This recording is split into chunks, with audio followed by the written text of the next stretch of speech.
இந்த மாதத்திலும் தேவன் நமக்கு கொடுத்த வாக்குத்தத்த வசனத்தை நாம் எல்லோரும் சேர்ந்து வாசிக்க போகிறோம். All of us are going to read the promise that God has given us in this month. 1 தெசலோனிக்கேயர் 5ஆம் அதிகாரம் 24ஆம் வசனம். 1 Thessalonians chapter 5 and verse 24. சேர்ந்து வாசிப்போம். உங்களை அழைக்கிறவர் உண்மை உள்ளவர், அவர் அப்படியே செய்வார். உங்களை அழைக்கிறவர் உண்மை உள்ளவராய் இருக்கிறார். The one who calls you is faithful. அவர் அப்படியே செய்வார். And he will do it. நம்மை அழைத்தவர் உண்மை உள்ளவர். The God who calls us is faithful. ஏன் அழைக்கிறார்? Why does he call us? நம்மை அழைக்கும் பொழுது ஒரு நோக்கத்தோடு அழைக்கிறார். When he calls us with a purpose. அப்படியே நமக்கு செய்யும்படியாக அழைக்கிறார். He wants to do certain things. That is why he calls us. தம்முடைய பிள்ளைகளை அழைத்து ஆண்டவர் தம்முடைய பிள்ளைகளுக்குரிய நன்மைகளை கொடுப்பதற்காக அழைக்கிறார். He calls his children so he can bless his children. நம்ம எப்படி அழைக்கிறார் என்று சொன்னால், how does he call his children? என் ஜனமே, he calls us my people. இஸ்ரவேலே, Israel, பாக்கியவானே, blessed nation என்று பல விதத்திலே அழைக்கிறார். He calls us in many ways. அப்படிப்பட்ட விதத்திலே அழைக்கும் பொழுது, when he calls in these many ways, ஆண்டவர் தம்முடைய வல்லமையையும் பராக்கிரமத்தையும் பயங்கரமான காரியங்களை செய்கிறவராய் இருக்கிறார். when he calls us like this, he is able to do mighty and wonderful things. ஒருவேளை நாம் ஒரு மனிதனை அழைப்போம் என்று சொன்னால், if we call a man, நம்முடைய தேவைகளுக்காக அழைப்போம். we call them for certain needs. நம்முடைய சுயநலத்துக்காக அழைப்போம். for our own selfish needs. ஆனால் கர்த்தர் நம்மை அழைக்கும் பொழுது, but when God calls us, நித்திய மகிமைக்கென்று நம்மை அழைக்கிறார். he calls us for an eternal glory. பரிசுத்தத்திற்கு நேராய் நம்மை அழைக்கிறார். he calls us towards holiness. நம்மை ஆசீர்வதிப்பதற்காகவே அழைக்கிறார். he calls us to bless us. நம் தேவைகளை சந்திப்பதற்காக அழைக்கிறார். he calls us to fulfill our needs. நம்முடைய தேவன் அழைக்கிற தேவனாய் இருக்கிறார். our God is a God who calls us. அழைத்தவர் உண்மை உள்ளவர். and the one who calls us is faithful. ஆண்டவர் ஆதாமை அழைத்த பொழுது, when God called Adam, நீ எங்கே இருக்கிறாய் என்று சொல்லி கேட்டார். he asked, where are you? ஆண்டவரே, நான் பயந்து உமக்கு ஒளிந்து இருக்கிறேன் ஆண்டவரே. Adam said, I am hiding because of fear. ஆண்டவரே, ஒருவேளை நீர் என்னை அழைக்கும் பொழுது நான் அப்படி ஒளிந்திராதபடி, Lord, when you call that, I should not be hiding. உம்முடைய சத்தத்தை கேட்டு ஒப்பு கொடுக்கிற பிள்ளையா இருக்க என்னை அர்ப்பணிக்கிறேன். I commit myself that I will hear your voice and obey. சவுலே, சவுலே, நீ ஏன் என்னை துன்பப்படுத்துகிறாய்? Saul, Saul, why do you persecute me? முள்ளில் உதைக்கிறது உனக்கு கடினமாமே என்று அழைக்கிற அழைப்பை நாம் கேட்கிறவர்களா இருக்கிறோமா? Are we the people who hear the voice of the Lord that is pricking like a thorn? இல்லை ஆண்டவரே, சாமுவேலே, சாமுவேலே என்று அழைப்பின் சத்தத்தை கேட்கக்கூடிய கிருபையை தாரும். Lord, give us grace that we will be hearing like when Samuel was called Samuel. ஏனென்று சொன்னால், சொல்லும் அடியேன் கேட்கிறேன். because Lord, here I am, speak. உம்முடைய அழைத்த அழைப்புக்கு நான் பாத்திரவானாய் நடந்து கொள்ள என்னை ஒப்புக் கொடுக்கிறேன் ஆண்டவரே. Lord, I commit myself that I will be a worthy vessel of your voice. பல விதத்தில் தேவன் நம்மை அழைக்கும் பொழுது ஒரு நோக்கத்தோடு அழைக்கிறார். whenever God calls us, it is with a purpose. இந்த மாதத்திலே தேவன் நாம் ஆராய்ந்து பார்க்க கர்த்தர் நமக்கு அதை கிருபை தருவாராக. May God give us grace that we may meditate and examine about this. உங்களை அழைத்தவர் உண்மை உள்ளவராய் இருக்கிறார். The one who has called you is faithful. இந்த நாளிலும் இரண்டு காரியத்திற்காக உண்மையுள்ள தேவன் உங்களை அழைத்திருக்கிறார். Even in this month, he has called us for two purposes. உண்மையுள்ள தேவன் அழைக்கிற முதல் காரணம், the faithful God calls you for one reason, for the first reason, நீதியாய் நியாயம் தீர்த்து நமக்காய் யுத்தம் பண்ணுவார். and he will battle for us by judging in a just way. இரண்டாவது, ஆண்டவர் நம்மை அழைக்கும் பொழுது, secondly, the reason why God calls us, திராணிக்கு மேலாய் நான் உன்னை சோதிக்க மாட்டேன், I will not tempt you beyond what you can bear. அந்த சோதனையிலிருந்து உன்னை தப்பித்துக் கொள்ள வழியையும் உண்டாக்குவேன். I will also make an escape way for you. ஆண்டவர் ரெண்டு காரணத்துக்காக இந்த நாளிலே நம்மை அழைத்திருக்கிறார். God has called us for two reasons. அதை தியானிக்க கர்த்தர் நமக்கு கிருபை தருவாராக. May God give us grace to meditate upon it. முதலாவது, தேவன் நம்மை அழைத்த தேவன் செய்யும் காரியம், the first reason what God called us and he wants to do with us is, வெளிப்படுத்தின விசேஷம் 19ஆம் அதிகாரம் 11ஆம் வசனத்தை வாசிப்போம். let's read Revelation chapter 19 and verse 11. பின்பு பரலோகம் திறந்திருக்க கண்டேன், இதோ ஒரு வெள்ளை குதிரை காணப்பட்டது. அதன் மேல் ஏறி இருந்தவர் உண்மையும் சத்தியமும் உள்ளவர் எண்ணப்பட்டவர். அவர் நீதியாய் நியாயம் தீர்த்து யுத்தம் பண்ணுகிறார். நீதியாய் நியாயம் தீர்த்து யுத்தம் பண்ணுகிறவர். He judges with justice and he makes war. உண்மையுள்ள தேவன் நம்மை அழைக்கும் பொழுது நமக்காய் நீதியாய் நியாயம் தீர்த்து யுத்தம் பண்ணுவார். The faithful God who calls us, he will serve with justice and he will war against for us. இது கடைசி காலங்களில் நடக்கிற ஒரு சம்பவத்தை குறித்து யோவானுக்கு ஆண்டவர் வெளிப்படுத்தின ஒரு காரியம். This is something that the Lord revealed unto John in the end days. ஆனால் நம்முடைய வாழ்க்கையில தேவன் என்ன செய்ய அவர் விரும்புகிறார்? But what is God purposing to do in our நாம் lives? வாழ்ந்து கொண்டிருக்கிற காலத்திலே ஆண்டவர் என்ன செய்ய போகிறார்? What is God going to do in our days? நிச்சயம் கடைசி நாட்களிலே ஒரு மிகப்பெரிய யுத்தம் நடக்க இருக்கிறது. Definitely there is going to be a great war in the end days. அந்த யுத்தத்திலே சத்துருவை முற்றிலுமாய் மடங்கடித்து தேவன் நம்மை நித்திய மகிமைக்கென்று அழைத்து செல்ல இருக்கிறார். In the end days definitely God is going to overcome the evil one and he is going to take us to eternity. ஆனால் இந்த பூமியிலே நாம் வாழ்ந்து கொண்டிருக்கும் காலத்திலே But while we live on this earth, ஆண்டவர் நமக்கு நீதியாய் நியாயம் தீர்த்து யுத்தம் பண்ணுவார். God will serve with justice and he will war for us. யாத்திராகமம் 14 அதிகாரம் 14 வசனத்திலே நாம் பார்க்கும் பொழுது கர்த்தர் உங்களுக்காக யுத்தம் பண்ணுவார், நீங்கள் சும்மா இருப்பீர்கள். The Lord will battle for you, you will just remain quiet. அவரே நமக்காக யுத்தம் பண்ணுவார். The God himself will fight for you. உண்மையுள்ள தேவன் செய்கிற முதல் காரியம், The faithful God does the first thing that he does. நமக்காக யுத்தம் பண்ணுவார். He will fight for you. நம்ம போய் சண்டை போடணும்னு அவசியம் இல்ல. There is no need for us to go and fight. நம்ம போய்ட்டு ஆயுதத்தை எடுத்துட்டு போகணும்னு அவசியம் இல்ல. There is no need for us to take the weapons. அவரே யுத்தம் பண்ணும் பொழுது நீதியாய் நியாயம் தீர்த்து யுத்தம் செய்கிறவராய் இருப்பார். When he goes for fighting against us, he will serve with justice and he will fight for us. அவர் எப்படி நீதியாய் நியாயம் தீர்த்து அவர் யுத்தம் செய்கிறார் என்று சொன்னால், How does he serve justice and how does he battle against for us? இந்த பகுதியிலே நாம் அதை பார்க்கும் பொழுது தெரியும். When we see in this passage, 25 வசனத்தை வாசியுங்கள். verse 25, அவர்களுடைய ரதங்களிலிருந்து உருளைகளை களவும் அவர்கள் தங்கள் ரதங்களை வருத்தத்தோடு நடத்தவும் பண்ணினார். எகிப்துக்கு விரோதமாய் அவர் யுத்தம் பண்ணுகிறார் என்று சொல்லி ஆண்டவர் அவர்களை வருத்தத்தோடு வழி நடத்தினார். he jammed the wheels of their chariots so that they had difficulty driving, and the Egyptians said, let's get away from the Israelites, the Lord is fighting for them against Egypt. அவர் நமக்காக யுத்தம் பண்ணும் பொழுது, when the Lord fights for us, உண்மையுள்ள தேவன் the faithful one, நீதியின் நியாயத்தோடு யுத்தம் பண்ணுகிறவராய் இருக்கிறார். he fights with justice. நீதியாய் நியாயம் தீர்த்து யுத்தம் பண்ணுகிறவராய் இருக்கிறார். he fights with justice and he will war against. எப்படி அவர் நீதியாய் நியாயம் தீர்த்தார் என்று சொன்னால், how did he serve justice there? அவர்கள் உருளைகளை கவழவும் he jammed their wheels, அவள் ரதங்களை வருத்தத்தோடு நடத்தவும் பண்ணினார்.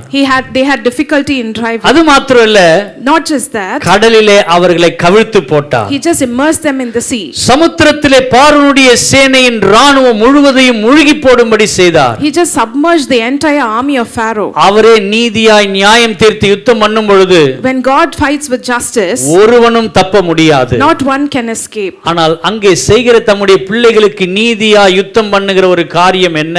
but as he serves in justice, what does he do for his people? 29 வசனத்தை வாசித்தால் தெரியும். in verse 29, இஸ்ரவேல் புத்திரரோ சமுத்திரத்தின் நடுவாக வெட்டாந்தரை வழியாய் நடந்து போனார்கள். அப்படி நிறுத்திக்கங்க. but the Israelites went through the sea on dry ground. இஸ்ரவேல் புத்திரரோ அந்த வழியாய் அவர்கள் நடந்து போனார்கள்.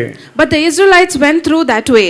ஆனால் எகிப்தினுடைய பார்வோனுடைய சேனையோ அதே நேரத்தில் கவிழ்த்து போட்டார். but the same time the army of Egypt was submerged. இன்னும் அவர்கள் அந்த சமுத்திரத்தின் வழியாய் தான் இஸ்ரவேலின் ஜனங்கள் நடந்து போனார்கள். but the same Israelites walked through the same sea. ஆனால் ஆண்டவர் அவர்களுக்கு அந்த ஜலத்தை வலதுபுறமும் இடதுபுறமும் ஒரு மதிலாக கர்த்தர் வைத்தார். but God kept this water as a wall on their right and their left. அழைத்த தேவன் உண்மை உள்ளவர், அவர் நீதியாய் நியாயம் தீர்த்து எப்படி யுத்தம் செய்வார் என்று சொன்னால், the God who called you, who is faithful, how does he serve justice? தம்முடைய பிள்ளைகள் அந்த வெட்டாந்தரை வழியாய் கடந்து போகும்படி செய்தார். he made his people walk on dry ground. ஆனால் எகிப்தின் ராணுவத்தை அதே கடலிலே அதே சமுத்திரத்திலே ஜலம் அவர்களை மூடிக்கொண்டதையும் பார்க்க கர்த்தர் கிருபை செய்தார். but also the same Egyptian army was drowned in the same sea. ஆண்டவர் நமக்காக யுத்தம் பண்ணுகிறவராய் இருக்கிறார். our God is a God who fights for us. ஏன் அவர் நமக்காக யுத்தம் பண்ணுகிறவராய் இருக்கிறார் என்று சொன்னால், why is he fighting for us? இந்த இடத்தில் அவர் நீதியாய் நியாயம் தீர்த்து யுத்தம் பண்ண காரணம், the reason why he fights with justice here, 3ஆம் அதிகாரத்திலே நாம் வாசிக்கும் பொழுது தெரியும். when we read in chapter 3, ஆண்டவர் மோசேயை அழைத்தார். God called Moses. மோசே மோசே என்று அழைத்தார். He called Moses, Moses. மோசேயை அழைக்கும் பொழுது When he called Moses, நான் இருக்கிறவராகவே இருக்கிறேன் என்று சொன்னார். he said, I am who I am. நீ போகிற பாதையிலே நான் உன்னோடு கூட இருப்பேன். I will be with you in the path that you take. எல்லா சூழ்நிலையிலும் உன்னை நான் விட்டு விலகுவதில்லை என்று சொன்னார். I will never leave you in any situation. ஏன் உன்னை அழைத்திருக்கிறேன் என்று சொன்னால், Why have I called you? இந்த எகிப்திலே உம்முடைய ஜனங்கள் அடிமைத்தனத்தில் இருக்கிறார்கள், அவர்களை விடுதலையாக்க நான் உன்னை அழைத்தேன். I have called you to free your people who are in slavery in Egypt. இந்த ஜனங்கள் ஒரு விசாலமான இடத்திற்கு கொண்டு போகும்படியாக உன்னை நான் அழைத்தேன். I have called you to take these people into a flourishing and vast இந்த land. ஒரு காரணத்துக்காக தான் மோசே உன்னை அழைத்தேன். This is the reason why I have called you, Moses. அழைத்து கொண்டு போய் He called him and he took him. விசாலமான இடத்திலே He showed him a wide land அவரை ஆராதிக்கும்படியாக to take them to worship him. நீ அவர்களை வழி நடத்தி செல். You lead them into that place. நாம் ஆண்டவரை ஆராதனை செய்வதற்கு எந்த தடை வந்தாலும் சரி, If that whatever reason it may be that inhibits us from worshiping God, ஆண்டவர் பார்த்து கொண்டு சும்மா இருக்கிறவர் அல்ல. God will not remain quiet seeing. அழைத்த தேவன் உண்மை உள்ளவர். The one who called you is faithful. அவர் நீதியாய் நியாயம் தீர்த்து நமக்காக யுத்தம் பண்ணுவார். He will serve with justice and he will fight for கர்த்தர் us. மோசேயை அழைத்து தம்முடைய ஜனத்தை சுதந்திரமான தேசத்திற்கு கொண்டு போகும்படி அவர் வழிநடத்தி கொண்டு போகும் பொழுது, When God called Moses to lead his people into a vast and flourishing land, பார்வோன் அவர்களுக்கு தடை செய்தான். Pharaoh inhibited and stopped. ஆராதனை செய்வதற்கு தடை செய்தான். He put orders against அங்கே worshiping God. கர்த்தர் நீதியாய் நியாயம் தீர்த்து தம்முடைய பிள்ளைகளுக்காக யுத்தம் பண்ணினதை பார்த்தோம். We see that God served with justice and he served them. அழைத்த ஜனங்களுக்கு கர்த்தர் ஜலத்தை மதிலாக வைத்தார். To the people whom he had called, he kept the waters as a wall. தடை பண்ணின ஜனத்திற்கோ கர்த்தர் அதே ஜலத்தை கவிழ்த்து போடும்படி செய்தார். But the people who stopped them, the same water submerged them. உண்மையுள்ள தேவன் நீதியாய் நியாயம் தீர்த்து நமக்காக யுத்தம் பண்ணுகிறவராய் இருக்கிறார். The faithful God will serve with justice and he will fight for நீங்கள் us. சும்மா இருங்கள், நான் உங்களுக்காக யுத்தம் பண்ணுவேன். You just be quiet, I will fight for you. எத்தனையோ நேரங்களிலே நாம் போராடி பார்த்திருப்போம். Many times we might have tried. எத்தனையோ காரியங்களை நாம் இந்த காரியத்தை ஜெயம் எடுக்கணும்னு நினைத்திருப்போம். Many times we would have tried to overcome certain things. ஆனால் கர்த்தரோ நமக்காக யுத்தம் பண்ணுவார் என்று சொன்னால், But if God fights for us, அவர் நீதியாய் நியாயம் தீர்த்து நமக்கு யுத்தம் பண்ணுவார். he will fight with justice and he will fight for us. நியாயாதிபதிகளின் புத்தகம் 6ஆம் அதிகாரம் 12ஆம் வசனத்திலே வாசிக்கும் பொழுது, When we read in Judges chapter 6 and verse 12, பராக்கிரமசாலியே நான் உன்னோடு கூட இருக்கிறேன். Man of mighty warrior, I am with you. நான் உன்னோடு கூட இருக்கிறேன் பராக்கிரமசாலியே. I am with you, mighty man. கிதியோனே என்று அழைக்கிறார். He called Gideon. மோசே ஆண்டவர் அழைத்து தம்முடைய ஜனங்களை வழிநடத்தி செல்ல கொண்டு போனார். He called Moses to lead his people. தம்முடைய பராக்கிரமம் தன்னோடு கூட இருக்கிறதை ஆண்டவர் வெளிப்படுத்தி காட்டுவதற்காக To show his might that was with him, பராக்கிரமசாலி என்று அழைக்கிறார். he called him mighty warrior. பராக்கிரமசாலிக்கு ஆண்டவர் சொன்ன காரியம் என்ன தெரியுங்களா? Do you know what God told this 13ஆம் mighty வசனத்தை man? வாசிங்க.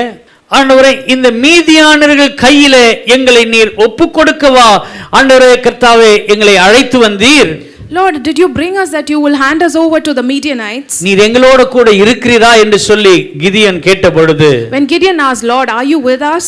பராக்கிரமசாலியே நான் உன்னோடு கூட இருக்கிறேன். He said, mighty man, I am with நீ you. இந்த பலத்தோட போ. You go with this strength. அனுப்புகிறது நான் அல்லவா என்று சொன்னார். Am I not the one who's sending you? ஆண்டவர் அழைக்கும் பொழுது அவர் உண்மை உள்ளவராய் இருக்கிறார். When God calls you, he is faithful. நமக்காக அவர் யுத்தம் பண்ணுவார். He will fight for us. எப்படிப்பட்ட யுத்தம் செய்வார்? How does he fight for உண்மையும் us? சத்தியமுள்ள எண்ணப்பட்டவர், The one who is called by truth, அவர் நீதியாய் நியாயம் தீர்த்து நமக்காக யுத்தம் பண்ணுவார். he will serve with justice and he will fight for தம்முடைய us. பிள்ளைகளின் சிறுமையை பார்த்தார். He saw the littleness of his children. தம்முடைய பிள்ளைகளுடைய முறையீட்டை அவர் கவனித்தார். He heard the cries of his people. ஆகவே தான் கிதியோனை கர்த்தர் அழைத்தார். That is why God called நீ Gideon. ஒரு மனுஷனை முறியடிக்கிறது போல முறியடிக்கும்படி கர்த்தர் உனக்கு பலன் கொடுப்பார். God will give you strength that you will just overcome a man. தேவ பிள்ளைகளே, ஒருவேளை நீங்கள் சிறுமைப்பட்ட இடத்தில் நீங்கள் இருக்கலாம். Dear children of God, you might be in a place where you have நீங்கள் been நெருக்கப்பட்ட belittled. இடத்தில் இருக்கலாம். You might be in a place where you are crushed. ஒடுக்கப்பட்ட நிலையில் இருக்கலாம். You might be in a place where you are suppressed. அழைத்த தேவன் உண்மை உள்ளவராய் இருக்கிறார். The God who called you is faithful. நமக்காக அவர் யுத்தம் பண்ணுகிறவராய் இருக்கிறார். He is the one who fights for us. சோர்ந்து போன நேரத்திலே, When you are depressed, தளர்ந்து போன நேரத்திலே, when you are sad, பலவீனமான நேரத்திலே, when you are weak, நம்மை அழைத்தவர் நமக்காக யுத்தம் பண்ணுவார். the God who called you is faithful our and he will fight நீதியாய் for you. நியாயம் தீர்த்து எப்படி யுத்தம் செய்வார் என்று சொன்னால், How does he serve with justice and fight for us? இந்த பகுதியிலே நமக்கு நன்றாக தெரிந்த ஒன்று, We know, we are very familiar with this in this passage. அடையாளத்தை கேட்கிறார். He asks for a sign. கிதியோனின் அடையாளத்திற்கு கர்த்தர் பதில் கொடுத்தார். God answers for the sign that Gideon asked. Gideon எதிரி மீதியானருடைய எண்ணிக்கை அந்த ராணுவத்தை எண்ணி பார்க்கும் பொழுது When Gideon counted the number of the Midianite army, 1,35,000 பேர் அவர்களுக்கு விரோதமாய் ஆர்மில இருக்கிறார்கள். there were 1,35,000 people against them. ஆனால் இவர்களிடத்தில் இருக்கிற ராணுவத்தின் வீரர்கள் 33,000 பேர். But they had only 33,000 people in their army. இத்தனை எண்ணிக்கை அவரிடத்தில் சொன்ன பொழுது When he told these numbers, இருந்த 33,000 ஜனங்களிலே out of the 33,000 people, அவர்கள் திகிலும் பயமும் உண்டாகி 22,000 பேர் ஓடி போயிட்டாங்க. 22,000 people ran away out of fear. இன்னைக்கு நம்ம வாழ்க்கையில சத்துரு பலவிதமான நெருக்கத்தை கொண்டு வரும் பொழுது நம்ம பல நேரங்களில் தேவனை விட்டு ஓடி போகிற நிலை காணப்படுகிறது. Today when the devil brings many trials and difficult times, ஆண்டவர் அதை விரும்பவில்லை. God does not desire that we ஆண்டவர் சொல்ல, run. உன்னை பராக்கிரமசாலியா நான் அழைத்திருக்கிறேன். God called you as a mighty man. அனுப்புகிறது நான் அல்லவா? Am I not sending you? ஒரு மனுஷனை முறியடிக்கிறது போல நீ முறியடிப்பாய். You will overcome him like battling against இந்த பலத்தோட போ. Go with this strength. Chennai Kottivakkam AG சபையின் ஆராதனை நேரங்கள். ஞாயிறு ஆராதனைகள். முதல் ஆராதனை காலை 7 மணி முதல் 9 மணி வரை. இரண்டாம் ஆராதனை காலை 9:30 முதல் 11:30 வரை. மாலை ஆராதனை மாலை 6 மணி முதல் 7:15 மணி வரை. செவ்வாய்க்கிழமை தோறும் சங்கிலி ஜெபம் காலை 6 மணி முதல் மாலை 6 மணி வரை. சனிக்கிழமைகளில் உபவாச ஜெபம் காலை 11 மணி முதல் பிற்பகல் 12:15 மணி வரையிலும். அன்பானவர்களே, இந்த சபை ஆராதனைகளில் நீங்கள் பங்கு பெறுங்கள். தேவ ஆசீர்வாதங்களை பெற்று மகிழுங்கள். மேலும் விவரங்களுக்கு கொட்டிவாக்கம் ஏஜி சபை எண் 2/18 காமராஜர் சாலை, கொட்டிவாக்கம், சென்னை 41